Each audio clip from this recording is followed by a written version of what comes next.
বন্ধুরা এই যে এখন বিকেলবেলা, তো এই যে যাচ্ছি এখন, তার জন্য বেরাচ্ছি, রেডি হয়ে গেছি, বেরাচ্ছি। যাই একটু যাবো, সেটা গিয়ে বলছি যে কোথায় যাচ্ছি।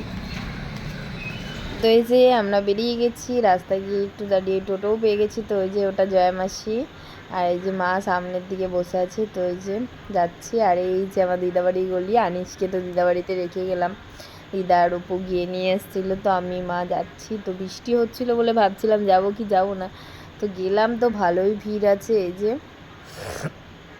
মা আবার এখানে দেখছিল যে ছাতা কিনবে, বৃষ্টি পড়ছে, দিয়ে মা বলছে একটা ছাতা কিনে নিয়ে যায়। এবার একটা নিলাম, ওই যেটা হাতে ছিল সেটাই নিয়েছিলাম। তো এই যে আবার কেনাকাটা করে এই যে বাড়ি ফিরছি। তো এখন তো অন্ধকার হয়ে গেছে, বিকেলে গেছিলাম 5টা 5:30টার দিকে। তো এই যে বাড়ি যাওয়ার সময় অন্ধকার হয়ে গেছে, 7টা বেজে গেছে, তার 7টা পার হয়ে গেছে মনে হয়। তো এই যে গলিতে, তো এই যে বাড়ি চলে এসেছি, ফ্রেশ ট্রেশ হয়ে বসে গেছি। এই যে আনিসও চলে এসছে দিদাবাড়ি থেকে, বাবা ওকে নিয়ে আসলো, ওকে দিদাবাড়ি রেখে গেছিলাম, ওকে নিয়ে যাইনি, যেহেতু অনেক লোকজনের ভিড়, মানুষে এখন তো সব কিছু ছোঁয়াচে রোগ টোগ হচ্ছে, তার জন্য নিয়ে যায় না ওকে, ভাইরাসের জন্য। আর ঠান্ডা যেহেতু লেগে আছে। হাই করে দাও, দেখাও হাতটা দেখাও। ওই যে হাই করে দিল আনিসও।